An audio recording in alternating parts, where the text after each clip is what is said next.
Hello, everyone. Welcome to our Spark Talk. My name is Kaisen Banthuang. I'm with Lacuna Giving Circle. With me is Eddie Zhang from New Breath Foundation, and we are very excited to give this talk this morning. I would love to let Eddie kick it off and introduce himself and give an overview of New Breath. Thank you, Kaisen. Happy New Breath, everyone. My name is Eddie Zhang. I'm the president and founder of New Breath Foundation. I use he, him pronouns. I'm currently reside in Ohlone Land, Oakland, California. I want to also quickly introduce Lacuna, which is my giving circle. We actually just celebrated our 10-year anniversary, but we are essentially a democratic philanthropic fund that supports supporting API and Native Hawaiian organizations throughout California. The reason why we chose the word Lacuna as part of our name is to really refer to that gap or that unfilled space in which there's, I think continue to this day, only less than 0.2% of philanthropic giving going to API nonprofit and causes. So for us, that for our community really remains under-resourced and underfunded. So I think addressing that is something super critical, and we try to do that locally. We have members here in Northern California, here in the Bay Area, as well as Los Angeles. So we're hovering around 12 members at the moment, and to date we've raised over 60,000 from this small group. So we know that everyone has their part in this, and we are trying to do that and do that in community. So Eddie, how about New Breath? Can you tell us more about your structure, what you're up to? New Breath Foundation was founded in 2017 by myself. As someone who has been directly impacted by mass incarceration and deportation, I'm one of the first formerly incarcerated juvenile life-term prisoners to lead a philanthropic foundation. So our primary focus really trying to use this theme of each new breath brings new beginnings, right? And so our mission is to really mobilize resources, right, and cultivate trust within the Asian American and Pacific Islander communities directly impacted by mass incarceration, deportations that related to violence, so they can heal, keep families together, and build movements, and shift that narratives and that is being really invisibilized, right, by the modern minority myth, right? And so for me, we're grateful to have a space, with the philanthropic institution. So that's what we do. Wonderful. And just as a comparison, our not organization, but it's more of an informal organization, and Giving Circle really covers a wide range of issues. So from immigration, domestic violence prevention, healthcare. Our last grant round supported arts organizations. Maybe you can tell me a little more about the way in which you also fund and support the work itself and that structure. Yeah, New Breath Foundation really centers in trust-based philanthropy and participatory grant making. For us, our motto is, the grantees are what makes New Breath. Right? Without them, there is no New Breath Foundation. That has to do with not only understanding and listening to direct workers in the front line to really supporting the vulnerable populations within the AAPI community, but really is that sense of how do we build collective power together, right? And so we are a national intermediary public charity foundation. So we are funders and we are also grantees. And so that relationship really helps bringing people together, right? One is like we're trying to do what we can to help organize the philanthropy side to resources the vulnerable population within the ANHPI community, right? Which, when we talk about, as you shared earlier, the ANHPI community gets about 20 cents out of $100. But for people and organizations and communities who are really focusing on the issues of mass incarceration, detention, and deportation, we get pennies out of those 20 cents, right? Which is unacceptable. And the challenge of that is that we are often being pit against each other with other people of color and indigenous communities, right, in that space. And so our structure really focusing on how do we make sure that the people that we want to support actually have the power to be able to drive how they want to receive those type of support, not only monetarily, but then also in opportunities to have access, right, to other networks, platforms, and resources that empower their narrative shift, right, in that way. And so we established in a way that how do not only we have the staff within the foundation, but then we also have the community advisory committee that is, make up of majority of the people that who are directly impacted by incarceration and detention, right, associated with violence.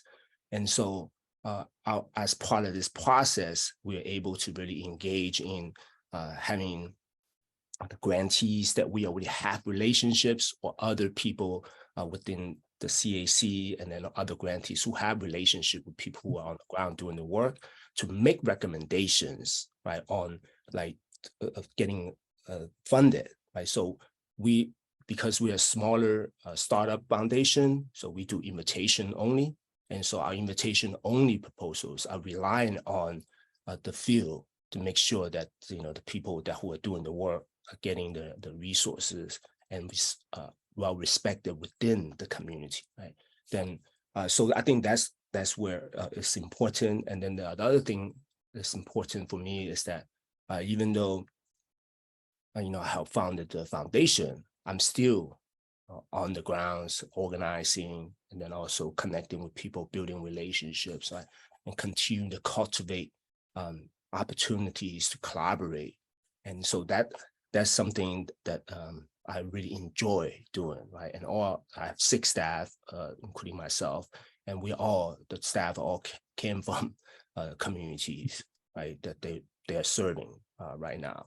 And so our board of directors are also very involved, right, in this process of making sure that we are fiscally and financially sound, and then at the same time, they want to support in other ways to help us to look at, our grant making. You're looking at finance on the end of the investments that we needed to be sustainable, right? And so I think that is something that we kind of really trying to focusing on is that how are we going to be able to create spaces where people that they have shared values are coming together, and one, not only focusing on addressing inequity within the Asian American and Hawaiian Pacific Islander community, but our shared value is to really understanding the importance of racial solidarity. I love that. And I think it speaks to the embedded nature of the work itself and what you're doing. I think collective giving groups like ours, like you said, are from the community, have stewardship of the community. And I think that nature of also leaning into community surrounded by values building continually reinforces, I want to say, like a cycle of reinvestment, of solidarity building, of power building. And one of the things I would love to take away from this conversation too is just any lessons or examples that you might have in which we can not only do that work of solidarity and power building, but how do we stay accountable to this work? Yeah, one of the things is when our staff within the foundation, because we came from the community, right, and our grantees, they all representing different communities. There are a lot of intersections within the people and the communities. And one thing that even though we have different sense of social justice or are rooted in same values, but because of our lived experiences, there's still many ways that we are not we're not familiar with all the things, right, that is impacting our community and how people are dealing with different intergenerational traumas, right, that is being, continue to show up, right, in the work. And so New Breath Foundation was able to, internally, we were able to create this opportunity for radical collective learning, right? And the collective the learning is really focusing on how do we not only look at ourselves as we increase our knowledge, increase our tools in serving the community, right? And create spaces and network with other partners, is that how are we going to be able to use that radical collective learning as a way to not only empowering ourselves to be held accountable, but then also as we engage partners, right, who are doing the work on the front lines, and then also our funding partners who believe and wanted to support the work that we're doing, right? So then we are able to collectively to identify, some of the ways that how we hold each other accountable, how do we support each other, and how we call each other in when sometimes our practice may be harmful, right, based on other people's experience, other organizations' experiences. So I think this is something that we're doing, and then we also want to continue to expand and explore how we can continue to build that type of cohesion, right, within the grantees, the intermediaries, and then the funders, right, in the space. And so I think the accountability is coming from, how are we, I always share this in a way that it's like that we must be willing to engage in a personal revolution before embarking on a collective liberation, right? It's because internally, we have to find opportunities through radical collective learning to heal, right? So healing is our priorities as we engage in our work. And that's why, the New Breath Foundation is about hope and healing, keeping families together, and movement building.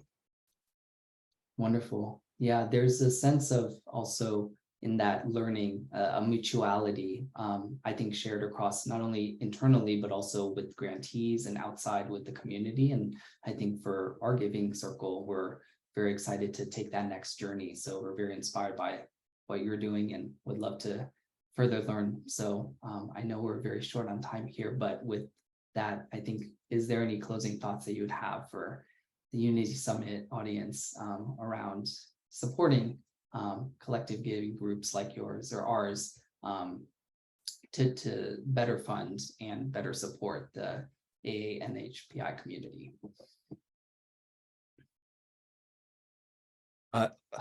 Yes. Well, Unity Summit is one of those platforms that we're bringing people together to really learn about the importance of building relationships, right, and building community.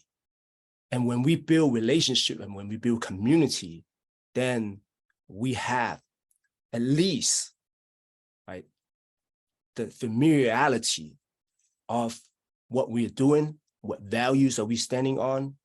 And then that's the way to leverage power. Network is power, right? Network is influence. Network is power, for sure. So, and then there are a lot of money. There are a lot of money that who people are bringing and resourcing in the field. So I think sometimes we're over focused on the money aspect of it versus the relationship aspect of it, right? And so therefore, I want to have opportunity, because this is my first Unity Summit, as a philanthropic, partner in this space. And I feel that I want to take advantage of the opportunities to meet people, to get to know each other, because all the other work is going to be done after the Unity Summit, right? And so this is an opportunity for us to listen, to learn, and to heal together so we can better show up and be held accountable to the people that we want to serve and support. Wonderful. Very well said. Well, thank you again, Eddie, for speaking with me today, and we hope that everyone has enjoyed a great Unity Summit. So take care. Deep breaths.